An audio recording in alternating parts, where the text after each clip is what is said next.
So I nag-decide ako na mag-content about economics for you guys to understand na economics is not something na napaka-komplikado intindihin. Pero the reason why I'm sharing this is because I want everyone to be aware on how our economy works para at least mas maging wise tayo when it comes to voting ng mga government officials. So for our day one, what is economics?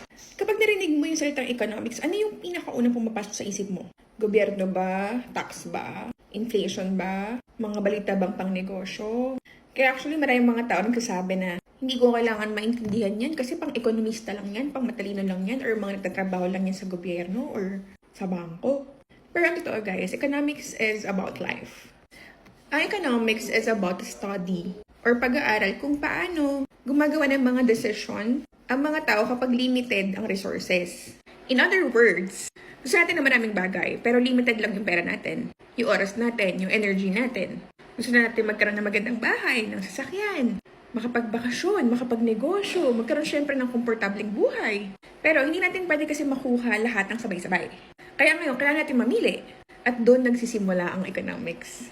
For example, meron ka 1,000 pesos. Pwede mo itong gastusin sa bagong shoes. Pwede mo ito idagdag sa emergency fund mo. Pwede mo rin itong gamitin para makapag-start ng maliit na business. Kaso nga lang, syempre, isa lang yung pwede mong piliin. So, sa pagpili mo nung isa na yun, meron kang ibang mga give up. Yun ang economics. Meron ka lang 24 hours sa isang araw. Pwede kang matulog, pwede kang magtrabaho, pwede kang mag-aral ng bagong skill, pwede kang mag-Netflix. Pero syempre, di mo siya magagawa ng sabay-sabay. Kailangan mong pumili. Economics pa rin yun. Sa madaling salita, economics is a science of choice. Ito ay study or pag-aaral sa kung paano ginagamit ng tao, negosyo, gobyerno, yung mga limited na resources para matugunan ang walang kahumpay-humpay at katapusan na pangangailangan at kagustuhan natin. So ngayon, kung iisipin mo, so lahat pala halos lang problema at pangangailangan sa mundo may kinalaman ng economics. Bakit tumataas yung presyo ng bilihin? Bakit may mga mahihirap? Bakit may mayayaman? Bakit may unemployment? Bakit may mga bansa na mabilis umunlad? Meron naman mga bansang naiiwan, katulad ng Pilipinas. Bakit bumababa or tumataas yung halaga ng piso? Lahat yan, economics yan. Kaya hindi mahalaga kung ikaw ay empleyado, kung ikaw ay OFW, negosyante ka, investor ka, trader ka, o estudyante ka, o isang simpleng mamamayan ka lang, tambay dyan. Apektado ka ng economics araw-araw. Kasi kapag bumili ka ng grocery, economics yan. Kapag naghahanap ka ng dagdag na kita, economics yan. Kung nagdedesisyon ka, kung gagastusin mo ba yan, o itatabi mo, or iipunin mo yung pera na yan, economics na yan. Ang economics, hindi lang siya basta-basta subject sa school. Ito ay, kumbaga, force na nakakaapekto sa presyo ng pagkain mo, sa halaga ng sinasahod mo ngayon, sa future ng negosyo mo, o kaya syempre sa quality ng buhay ng pamilya mo.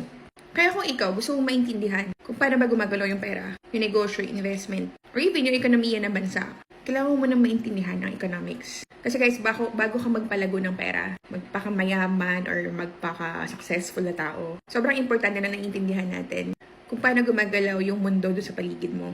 Most especially ngayon, na nakikita nyo na grabe, napakalaki pala ng role ng mga government officials natin, ng mga senators na yan, ng presidente natin. Kasi dyan nakasalalay yung posibilidad ng success ng buhay mo.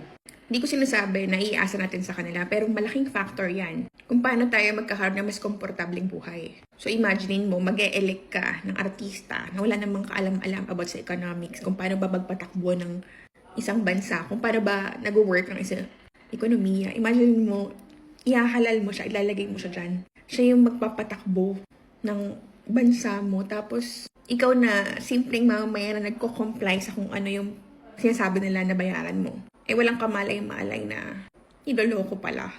That is why sobrang importante nitong awareness na to. Kaya ngayon, tutuloy-tuloy ko tong content na to about economics, and I hope na marami ka matutunan para mas maging aware ka at mas maintindihan mo paano ba tumatakbo ang ekonomiya natin sa bansa. So yun lang guys. That's for our day 1, for our economics for everyone.